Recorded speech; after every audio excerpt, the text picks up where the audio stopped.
વાત આજના બીજા મુદ્દાની કોઈ પણ ધાર્મિક જગ્યા એ મંદિર છે કે મસ્જિદ એ નક્કી સુપ્રીમ કોર્ટ પોતે કરશે। આજે વર્શિપ એક્ટ મુદ્દે સુપ્રીમ કોર્ટમાં મહત્વની સુનાવણી હતી। વિવિધ 18થી વધુ વિવાદિત જગ્યાઓના કેસ હાલમાં ચાલુ છે, જે મુદ્દે સુપ્રીમ કોર્ટે કહ્યું છે કે તમામ કેસોની સુનાવણી પરિપૂર્ણ ન થાય ત્યાં સુધી કોઈ નવી અરજી કરવી નહીં। કેન્દ્રએ હવે 4 અઠવાડિયામાં જવાબ ફાઇલ કરવાનો છે। જો કે આજના નિર્દેશને મુસ્લિમ પક્ષ પોતાની જીત ગણાવી રહ્યો છે।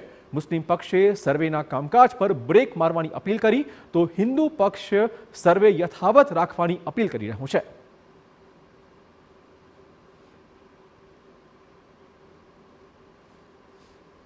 नजर आ रहा है कि गैरकानूनी तरीके से हर मस्जिद को, हजारों मस्जिदों को मंदिर बताने की कोशिश हो रही थी, तो इसलिए थोड़ा बहुत हमारे पक्ष में नजर आ रहा है।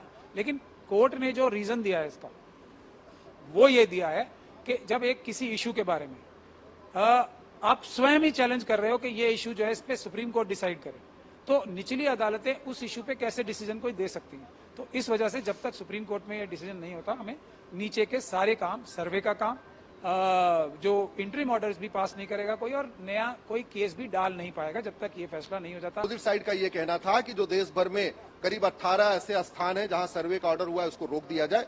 हमने कहा है कि इसको रोकना नहीं चाहिए, क्योंकि ये place of worship act religious character की बात करता है, और रिलीजियस कैरेक्टर देख के पता नहीं चल सकता।